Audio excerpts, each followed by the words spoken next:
اعوذ باللہ من الشیطان الرجیم بسم اللہ الرحمن الرحیم رب اشرح لی صدری ویسر لی امری واحلل عقدۃ من لسانی یفقہوا قولی ربی زدنی علما آمین۔ السلام علیکم ورحمۃ اللہ۔ اس وقت زیر بحث ٹاپک جو ہے آج کا ہمارا وہ ہے لیلۃ القدر سے متعلق۔ لیلۃ القدر کیا ہے اور اس کی فضیلت کیا ہے؟ جیسا کہ ہم تمام مسلمان جانتے ہیں کہ لیلۃ القدر بڑی قدر والی رات ہے۔ اب آئیں ذرا اس سے متعلق اس کے نام کو دیکھتے ہیں، کیونکہ یہ عربی کا نام ہے۔ لیل سے مراد رات اور قدر سے مراد قدر کے لفظی معنی جو ہیں وہ قدر و منزلت بھی ہے، اندازہ، فیصلہ کرنا، یعنی فیصلے والی رات وہ رات جس میں فیصلے کیے جاتے ہیں۔ پھر اسی طرح تنگی والی رات، یعنی اس کے 4 لفظی معنی ہیں اور ان معنوں سے ریلیٹڈ اس رات کی فضیلت اور افادیت بتائی گئی ہے۔ لیل سے مراد رات، کوئی بھی رات۔ قدر سے مراد 4 معنی، قدر و منزلت، یعنی ایسی رات جس کی بڑی قدر و منزلت ہے، بڑی عظمت ہے، بڑی تکریم ہے، بڑی شان والی رات ہے یہ لیلۃ القدر۔ قدر کا ایک دوسرا جو معنی ہے وہ ہے اندازہ، ہر چیز کا اندازہ۔ اللہ تعالیٰ نے جیسا کہ تقدیر میں فرمایا کہ جب انسان کو پیدا کیا تو اس سے متعلق ہر چیز کا اندازہ مقرر کر دیا۔ تو اس رات میں ہر چیز، ہر انسان سے متعلق، اس سے ریلیٹڈ جو ہے اس کا اندازہ، اس کا پیمانہ مقرر کر دیا جاتا ہے۔ یعنی کہ یہ بڑی عظمت، بڑی قدر و منزلت، بڑی شان والی رات ہے جس میں ہر چیز سے متعلق اس کی تقدیر کا اندازہ، اس کی تقدیر سے متعلق اس کی قیامت تک آنے والی ہر چیز کا اندازہ مقرر کر دیا جاتا ہے۔ اس کا تیسرا معنی ہے فیصلہ کرنا۔ فیصلہ کرنا اس معنی سے اس رات کی یہ افادیت ہے کہ یہ وہ رات ہے، اس میں بہت سارے امور سے متعلق اللہ تعالیٰ فیصلہ فرما دیتے ہیں۔ پھر ان کیے گئے فیصلوں کو نافذ کرنے کے لیے تمام فرشتے جو ہیں وہ زمین پر اترتے ہیں۔ اس کا چوتھا معنی ہے تنگی والی رات۔ کس چیز کی تنگی؟ اس چیز کی تنگی کہ اس رات میں فرشتے اتنی کثیر تعداد میں زمین پر اترتے ہیں کہ زمین کا جو احاطہ ہے وہ تنگ ہو جاتا ہے، یعنی اس میں فرشتے سما نہیں سکتے۔ اتنی فرشتوں کی جماعت جو ہے وہ حضرت جبرائیل علیہ السلام کی قیادت میں نیچے اترتی ہے اور وہ پوری زمین میں پھیل جاتی ہے۔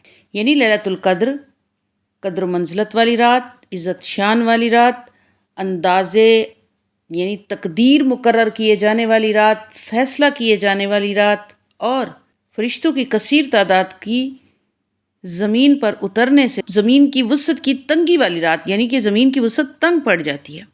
اور اس کی جو قدر و منزلت ہے اس رات کی، جیسا کہ اس کے نام سے ہی ظاہر ہے، فضیلت، قدر و منزلت، عزت شان، اس کے متعلق اللہ تعالیٰ کیا فرماتے ہیں؟ اس رات میں اللہ تعالیٰ نے قرآن کریم کو لوح محفوظ سے، جو کہ اللہ تعالیٰ کے عرش پر دائیں جانب ہے، وہاں سے آسمان دنیا کے بیت العزت میں اتارا۔ آسمان دنیا پر اس رات میں قرآن کریم کو لوح محفوظ سے، وہ بڑی کتاب، وہ عزت شان والی خوبصورت کتاب جو کہ اللہ تعالیٰ کے عرش پر دائیں جانب یہ جگہ رکھی ہوئی ہے اس کی، یا اس کو وہاں پہ تکریم کے ساتھ رکھا ہوا ہے بڑی حفاظت کے ساتھ، اور ہر شیطان، ہر ایک چیز کے پہنچ سے بھی دور اس کو رکھا گیا ہے۔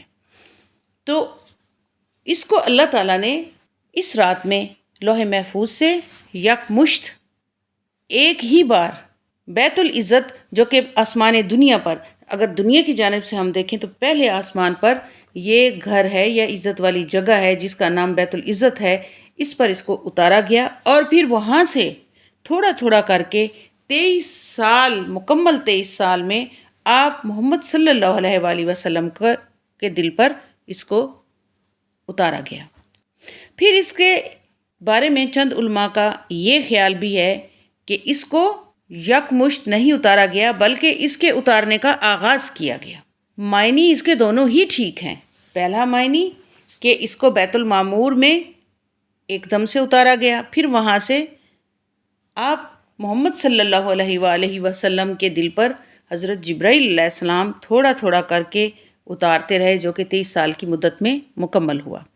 پھر اس کی فضیلت اس بات سے بھی ہے کہ اللہ تعالیٰ قرآن کریم کی سورت قدر میں بیان فرماتے ہیں کہ یہ جو رات ہے یہ 1000 مہینوں سے بہتر ہے، یعنی 1000 مہینے مسلسل اگر آپ عبادت کرتے رہیں تو اس کی عبادت ایکول ٹو اس رات کے، لیکن وہ 1000 سال کی یا وہ 1000 سے زیادہ سال کی جو عبادت ہے وہ ایک طرف رکھ لیں اور اس ایک رات کی عبادت کو ایک طرف رکھ لیں تو اس ایک رات کی عبادت اس سے بہتر ہے، افضل ہے، فوقیت والی ہے۔ اب آئیے دیکھتے ہیں کہ یہ جو ہے 1000 مہینوں سے بہتر کہا گیا ہے، تو یہ 1000 مہینے کتنے سال بنتے ہیں؟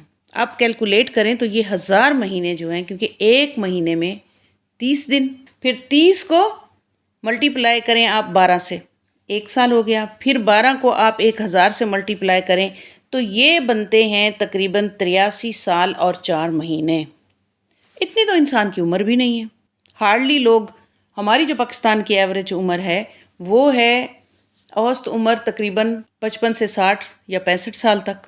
ایوریج کو تو ویسے یوزولی 60 سال ہی لیا گیا ہے۔ 60 سال کے بعد جو لوگ عمر گزار رہے ہیں وہ بونس میں گزار رہے ہیں۔ تو دیکھیں کوئی اوکیجنلی ہے کہ کوئی 80 تک پہنچ رہا ہے یا کوئی 90 تک پہنچ رہا ہے ہارڈلی، اور کوئی ایسا ہے کہ جو رذیل ترین عمر تک، جس کو ارذل العمر کہا گیا ہے، وہاں تک پہنچتا ہے، اور وہ یہی ہے 90 95 یا 100 سال۔ تو بہرحال اتنی تو عمر بھی نہیں ہے جتنے سال کی عبادت کا ثواب اس کو دے دیا گیا ہے۔ تو سبحان اللہ، یہ دیکھیں کہ اس تھوڑی سی، اس کم مدت میں اللہ تعالیٰ نے اس عبادت کا اتنا اجر و ثواب لکھ دیا ہے کہ اللہ تعالیٰ نے انسان کو، اپنے مسلمان بندے کو بخشنے کے لیے کتنی آسانیاں اور کتنی سہولتیں فرما دی ہیں۔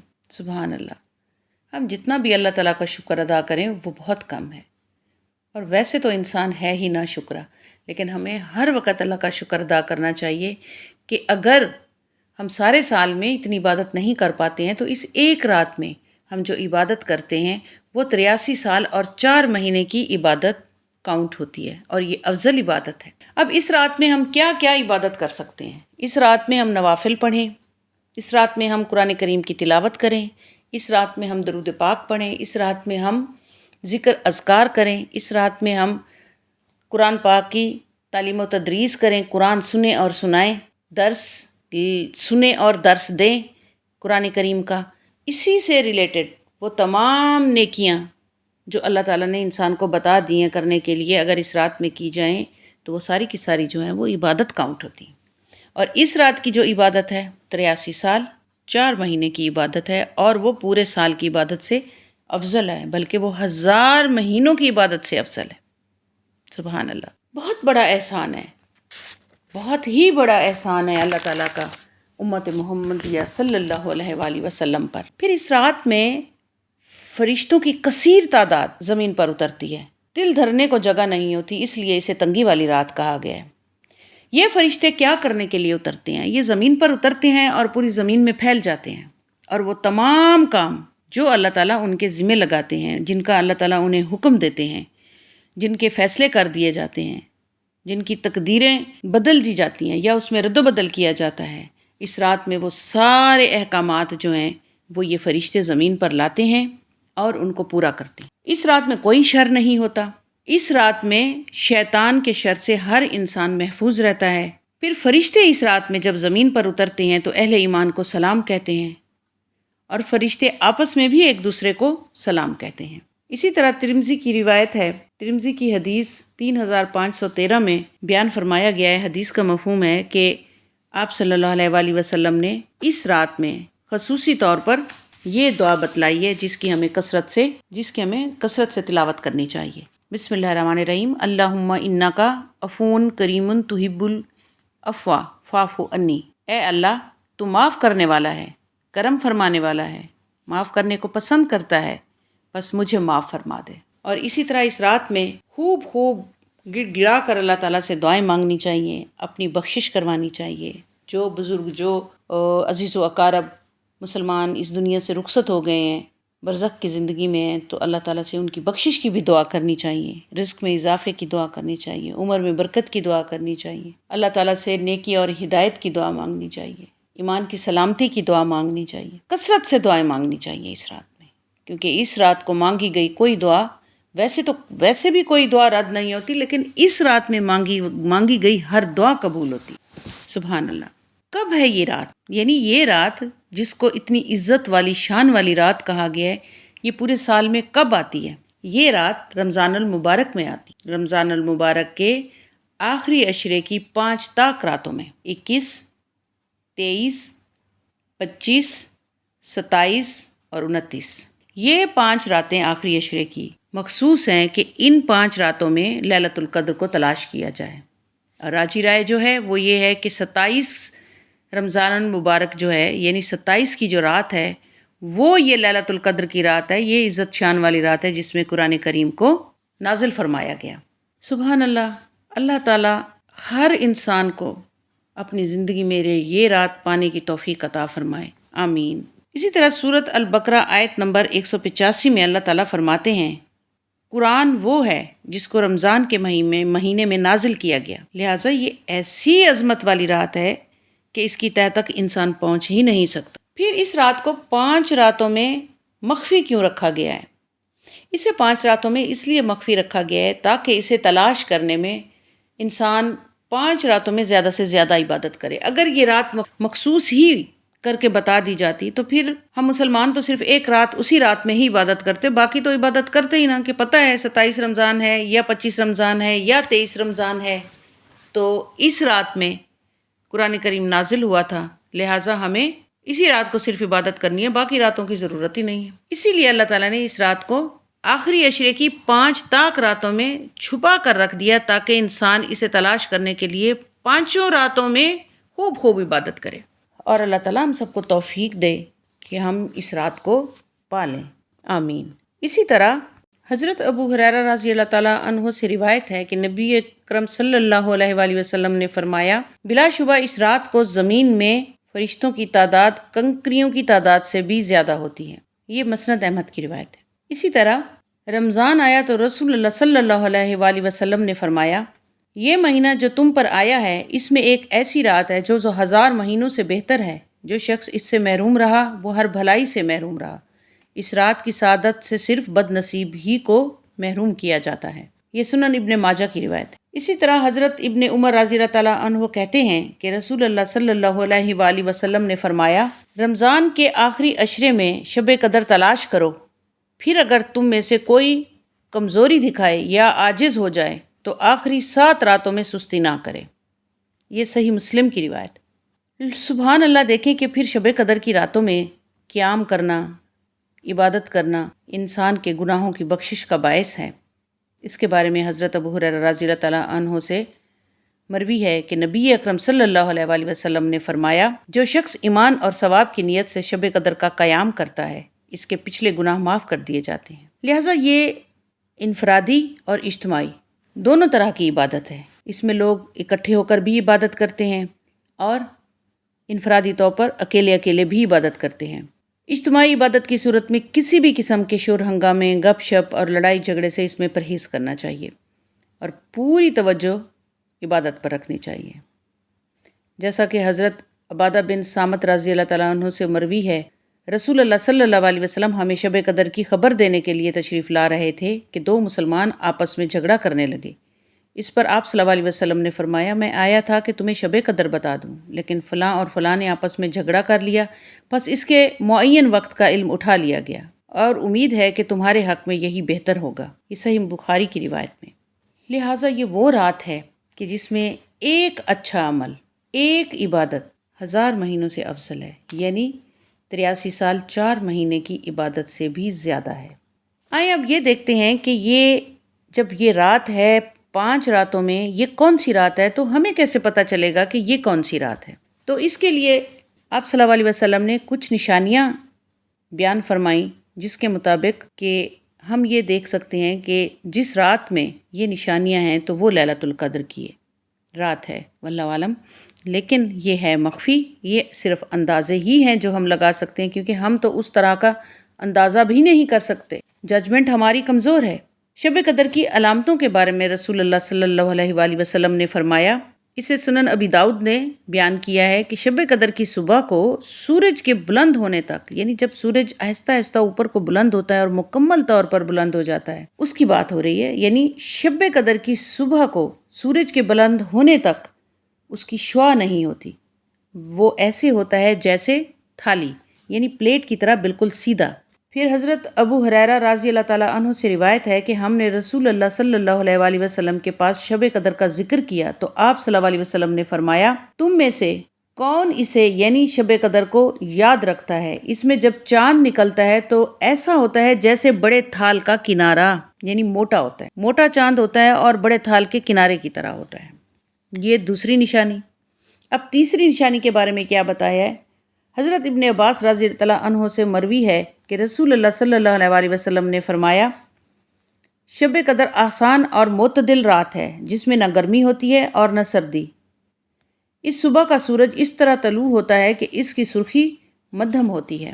اسی طرح حضرت ذر رضی اللہ تعالیٰ عنہ سے روایت ہے کہ انہوں نے کہا کہ میں نے حضرت ابی بن کعب رضی اللہ تعالیٰ عنہ کو یہ فرماتے ہوئے سنا۔ ان سے کہا گیا کہ حضرت عبداللہ رضی اللہ تعالیٰ عنہ بن مسعود فرماتے ہیں کہ جو آدمی سارا سال قیام کرے وہ لیلۃ القدر کو پہنچ گیا۔ حضرت ابی رضی اللہ تعالیٰ عنہ فرمانے لگے کہ اللہ کی قسم جس کے سوا کوئی معبود نہیں، وہ شب قدر رمضان میں ہے۔ وہ یقین کے ساتھ قسم کھاتے ہیں، اللہ کی قسم بے شک میں جانتا ہوں وہ کون سی رات ہے۔ یہ وہی رات ہے جس میں اللہ کے رسول صلی اللہ علیہ وسلم نے ہمیں قیام کا حکم دیا۔ اس رات کی صبح 27 تاریخ تھی اور اس کی علامت یہ تھی کہ سورج طلوع ہوا تو اس کی سفیدی میں شعاع نہ تھی۔ یعنی 3 علامتیں احادیث میں بتائی گئی ہیں۔ پہلی یہ کہ جب یہ رات گزر رہی ہوتی ہے تو اس رات میں چاند، کیونکہ اب چاند ظاہر آخر کو پہنچ چکا ہے، 27 کی رات ہے یا 21 کی رات ہے یا 25 کی رات ہے یا 23 کی رات ہے، تو یہ آخری راتوں کا چاند جو ہوتا ہے پھر یہ کم ہونا شروع ہو جاتا ہے۔ تو اور یہ چاند کس طرح کا ہوتا ہے؟ جیسے تھال کے کنارے موٹے ہوتے ہیں، یہ اسی طرح موٹا ہوتا ہے۔ پھر یہ رات ٹھنڈی رات ہوتی ہے، معتدل رات ہوتی ہے، اس میں نہ گرمی ہوتی ہے اور نہ سردی ہوتی ہے۔ اور جب صبح سورج طلوع ہوتا ہے تو اس کی کرنوں میں شدت نہیں ہوتی، چبھن نہیں ہوتی، گرمی نہیں ہوتی، یعنی اس کی شعاع نہیں ہوتی، تپش نہیں ہوتی، اس میں تیزی نہیں ہوتی۔ یہ اس کی جو ہے وہ بتائی گئی ہیں علامتیں۔ تیسری علامت پھر یہ بتایا گیا ہے کہ جب سورج طلوع ہوتا ہے تو اس کی سرخی مدھم ہوتی ہے، تیز روشنی نہیں ہوتی۔ سبحان اللہ۔ تو یہ ہے وہ قدر و منزلت والی رات، وہ عزت اور شان والی رات۔ لہٰذا اس رات میں ہم تمام مسلمانوں کو عبادت کا خصوصی اہتمام کرنا چاہیے، جس میں نوافل، تلاوت قرآن کریم، نماز، تسبیحات، دعائیں اور ذکر اذکار تمام شامل ہوں۔ ہمیں اپنے بچوں اور گھر والوں کو بھی اس عبادت میں شریک کرنا چاہیے۔ اور وہ خواتین جو مخصوص ایام میں عبادت سے دور ہوتی ہیں، ان کو چاہیے کہ اگر وہ نوافل اور نماز نہیں پڑھ سکتی تو ذکر اذکار اور تسبیح کریں اور قرآن کریم کو خاموشی سے سنیں۔ اور اس رات میں ہمیں سب کو کثرت سے اللہ تعالیٰ سے دعائیں مانگنی چاہیے۔ ام المومنین حضرت عائشہ رضی اللہ تعالیٰ عنہا کہتی ہیں کہ میں نے پوچھا، اے اللہ کے رسول صلی اللہ علیہ وسلم، اگر میں شب قدر پا لوں تو اس میں کیا کہوں؟ اس کے جواب میں آپ صلی اللہ علیہ وسلم نے فرمایا، کہو اللہم انکا عفو کریم تحب العفو فاعف عنی۔ اے اللہ تو معاف کرنے والا ہے، کرم فرمانے والا ہے، معاف کرنے کو پسند کرتا ہے، بس مجھے معاف فرما دے۔ ترمذی کی روایت میں ہے۔ اللہ تعالیٰ سے دعا کرتے ہیں کہ اللہ تعالیٰ ہم تمام مسلمانوں کو اس رات کو پانے کی اور اس میں عبادت کرنے کی توفیق عطا فرمائے۔ آمین ثم آمین۔ السلام علیکم ورحمۃ اللہ۔